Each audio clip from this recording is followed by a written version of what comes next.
So what we do is we turn recruiters into better recruiters, really simply.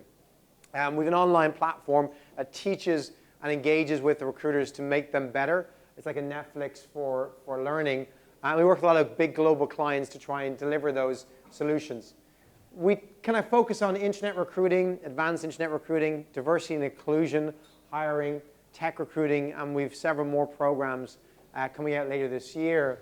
And some of the businesses that we kind of gain our knowledge from and work with these days, we're privileged to work with some fantastic organizations and their teams. If you're going to advertise jobs, right, so most of us recruit a lot of our talent by running ads and getting responses. On average, how many views of a job ad do you think you need to make one hire? To get one candidate hired, how many people are going to end up looking at that job over time, do you think? We ran a survey of about 1,000 companies this year. It's the second year we've done it. And we found that on average it's about 536. So you need 500 people to look at your job ad before you're going to get enough people to apply, get considered, interviewed, and then hired. Okay? So to me, there's a scaling problem here. Sometimes there aren't enough people to do that job, particularly niche skills in locations where there isn't a whole lot of talent and there's a high demand for that talent. You might not get 500 people looking at your job ad. So a lot of us turn to sourcing. We then say, well, let's go after the candidates. Let's find them online. How many here have you sourced or have your team sourced? Right, so we go out to the market and we think, let's find them because this is going to be much more effective. So typically, how many people do you think you need to find or source to make one hire? It's about 282, about 300 people. So most people think sourcing is so much more effective, but the numbers are still very difficult. That's not relying on people to come to you. That's you going and finding them. But the numbers still don't add up. And we're not just talking about one hire, because hiring managers typically ask to see around 4 people. And you're going to have to deliver 6 for them to actually interview 4 people. So you're going to have to come up with 6 candidates to do the job before you're going to get 4 interviewed and eventually 1 hired if you're lucky. So these things basically, I look at them in the context of a funnel. So I'm a big fan of marketing principles, and I'm also a big believer in learning from other sectors and industries and trying to apply what they do well to our sectors and what we do. And in marketing, we look at things as in a funnel, particularly digital marketing. So in digital marketing, a funnel might be potential purchasers at the top of the funnel. They might be visitors to your website, for example, potential customers. And at the bottom, you have a customer. That make sense? So in recruiting, we have, let's say from a sourcing perspective, everybody we find in our searches at the top, and at the bottom, we have people we hire. Does that concept work for everyone? Simple enough? So when you map back through the process, you're going to have to identify people, contact them, get responses, decide which you're going to forward to a hiring manager, get interviews for those people, get them to turn up in your office and get them offered and hired. And interestingly, I stopped at offer. I spent yesterday with lots of customers of ours and talking to lots of recruiters, and they told me that in India, certainly for their example, you have to make 2 offers to get 1 person to turn up, and you're going to have to interview 10 or invite 10 to get 5 to show up. So they said this factor of 2 or 50% was just across multiple industries in India that you have to double up all the time. So maybe you're talking about 2 offers to try and get that real person. But if we work our way back through the survey we ran, you're going to have to interview 4, get 6 sent to the hiring manager. To get 6, you're going to need 22 people to respond to you. You're going to need to reach out to 79 people to get 22, and you're going to have initially 282 people in your pipeline in the first place. But then I meet people who do things differently. The people that we train go through our platform, the people we meet who use these techniques, their funnel looks very different. They describe to me how they get 1 job offer from 20 search results. And what they do is they take an approach, and anybody can do this. You look at each stage of the process, and you look at where the fat is, the wastage. And you decide to yourself, let me fix 1 problem at a time, because recruiting isn't 1 problem. It's a series of problems. And each of those requires potentially a different solution. And in your business, you may be very good at one of these, but very weak at another. And to me, the recruitment teams, and particularly the recruiters who zone in on each individual problem and fix it one step at a time, they become ultimately much more successful. When they send 4 candidates to a hiring manager, she agrees that all 4 are definitely suitable and invites them to her interview. When they talk to 15 people, they're more able to analyze who's good and convince the good people to go forward for that interview. When they reach out to 19 candidates, they're getting a really high response rate of 80% because they understand how to engage and entice good talent. And when they search with an accuracy of 95%. They spend time thinking about what they're looking for, talking to their clients or hiring managers about what their need is, and when they zoom in on a search, they find almost perfect people first time. That's what being a sourcing ninja is. So recruiters who master the kind of 3 aspects of finding, attracting, and engaging talent, they bring better talent to the table. They do it faster. They do it with more frequent volume. They focus on more quality. And these are the people that I aspire to basically mirror and what we try and scale to our customers. So if I was to search in somewhere like LinkedIn for this skill set, which may be an appropriate place to search, if I put in data analyst, I put in India, I put in Hive and SQL, I see 623 people. That's as of a couple of days ago. Do you believe these are the only 623 people in India who can do this job? Heck no, right?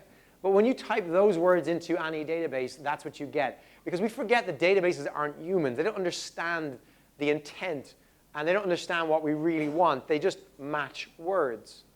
And some tools like Google are more sophisticated at understanding our intent, and they use more kind of trees of different synonyms, et cetera, to understand and match these things. But databases like LinkedIn, places like Naukri and Indeed and Career Builder, they just are a lot more simpler about what they look for. So let me pull back a second. In this, a great source or great recruiter will look at the role and they'll analyze it and talk to the hiring manager and say, you know, not every data analyst is a data analyst.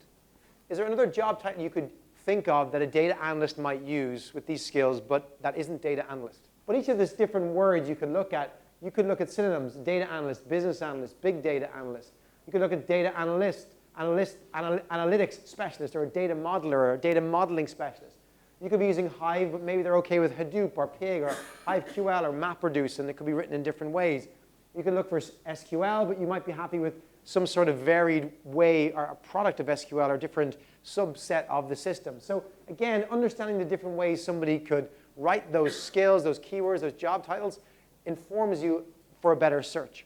Okay? And then you turn it into a language using Boolean, and, ors, nots, quotes, and brackets, and then you push that back to the database, and you find an infinitely larger size of population for that. We've got a free tool that can help you on your way. I don't know if anyone uses it. It's called Source Hub. You just type in your basic requirements, like data analyst, Hive, SQL, a location, into our free search. And it starts the process for you by immediately spitting out a suggested list of synonyms for about 20,000 skills that we've built through data analysis of recruiters' activities. It then produces a Boolean search for that for you automatically and allows you to open it in over 20 sources already mapped into the correct fields and the correct Boolean for you to get you to candidates faster. So it doesn't solve all the problems, but it takes one of the steps out to reduce that waste. A strategic sourcer isn't a reactive sourcer or a recruiter. They're not reacting to the business needs. They're trying to anticipate the business needs, help the business plan. I've met some amazing people who do this in big and small organizations. But here's a quick tool to try and think strategically or give you data or insights for your business. This is a link you can load up in your web browser. Again, it's in the slide deck. You can download from our site if you want. bit.ly/alumni skills 3. And it brings you to this page on LinkedIn, which you can't natively get to. And it's kind of a backdoor into something that used to exist on LinkedIn that they decided to retire for some reason, but you can still get to it.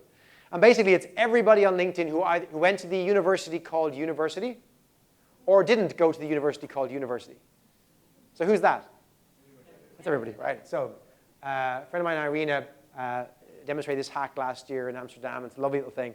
So basically what you do is you go to this page, and anyone can go from any LinkedIn account to this page, and you can type in either a keyword or your Boolean around the job title into the search bar there. And basically you run that, and it shows you people around the world who have those keywords. That's a starting point. I can then narrow down where they live. I can pick India from that list, or I can add a different location. Now I'm down to just the India subset. And if I scroll across the page, there's 3 columns, but I can see 3 more columns here. And I can click the search box on what they're skilled at, and then begin typing in the individual skills they need to have. So for example, I can put in Hive as a skill. It will narrow down my subset. And then I can add synonyms of Hive, like MapReduce. I can put some more of those in there as well, like Hadoop. And it expands back out using my Boolean. But the principle is it shows you now people in India who are data analysts who have Hive or MapReduce or Hadoop. So I'm not looking so much at the people just now. What I want is to find the patterns. And when you scroll back to page 1 and click down to show more, I now have the top 20 employers of people with those skills and that job title in India, or any country or location I want. I can further refine that by putting in Mumbai, I can put in Hyderabad, I can put in New Delhi, any city location I want that LinkedIn supports. Now I'm mapping talent. And if you saw one of the other columns, I can also see the educational backgrounds they have, the complementary skills these individuals have as well. And now I can start deciding how I'm going to build a strategy around attracting these talent, knowing that these are our competitors. Do we pay more? Do we pay less? How many are there? I'm going to, first of all, just get someone in Tata, and I'm going to basically just go after all their staff because they employ so many of these people, it seems. But who else employs them? Who are the less obvious ones? So you can begin to inform your strategies around this for any type of role, any skill, anywhere in the world. Just a different way of thinking about data and searching and recruiting to be smart. There's other places you can find this. So this example, data scientist, you can look at a place like Kaggle. So I was introduced to Kaggle about 3 years ago. As a site, it's a site for data science competitions. A lot of large employers, when they're hiring data scientists, or they want to outsource their data science work, they use Kaggle. Kaggle is basically a competition site. You basically put a challenge and a prize, and then data science from all over the world try and solve the prize. And they'll solve challenges that don't even have a prize. So I know a lot of companies that have remodeled big data analysis tools in their business around just putting it on crowdsourcing it here, like outsourcing it essentially to this website where the crowd come up with a great algorithm for you. It's amazing. But you can find people who contribute to that by going site.kaggle.com, taking away jobs and forum posts, and putting in any keywords or job titles you want and locations. And it spits out through Google, which is a lovely search engine for lots of different sites, people who are data scientists in India as a whole, or narrow it down to Delhi, wherever you want to find them. And then you can go check out their profiles and engage with them. So here's a data scientist we look at, Raj S5. He's got links to his profiles. You can see he's 124th placed data scientist in the world on Kaggle. So you can actually see their work, what competitions he's won for different organizations. So you can analyze his skill set and suitability. I can then look at his LinkedIn, look at his Twitter, or look at his GitHub, where he hosts a lot of code that he shares open source around data scientists. Make sense? Here we've got his personal email address, which I can reach out to him and have a conversation and make it a lot more interesting. Different way of thinking about recruiting than just finding a resume or CV on a job board, or even finding a LinkedIn profile for somebody. Cross-reference them against different places, etc. But finding them is easy, I think, right? Most of the good recruiters and sources I know, they've solved the find problem years ago. They know all the places, they know the tools, they've mastered it. But then it creates a new problem, getting the talent to actually respond to you. 6 a.m. 6 a.m. is universally the best time of day to send a business email to someone to statistically get a reply from them. Single best time to get a reply was 6 a.m. Second best time was 8 p.m. After you've got home, put the kids to bed, relaxed, finally sitting down on the couch or at your kitchen table, iPad opens up, right, you need to check more red bubbles. And the worst time of day is 3 p.m. You can schedule your messages in Outlook. You can schedule them in Gmail using something like Boomerang app, which is free. Outlook, since 2008, has allowed you to schedule messages as well. Smart recruiters think about when they send. They also use other free tools like this. I love this from HubSpot. It used to be called Sidekick, and now it's called HubSpot Sales. It's still free, and it's tracking software that tells you when the person has opened the email in real time. So it basically not only can you schedule and send, you can then know in real time that they've read that. Is that valuable? Can you use that? But when you reach out to somebody, you know, personalization is so important in recruitment. I read a lovely screenshot from a conference in Auckland this morning in New Zealand. And it said every time a recruiter doesn't personalize an email, a sourcer dies. This is what better performance looks like. It's not about doing one thing. It's about doing many things better. Looking at your recruiting process as many stages that each have a different solution.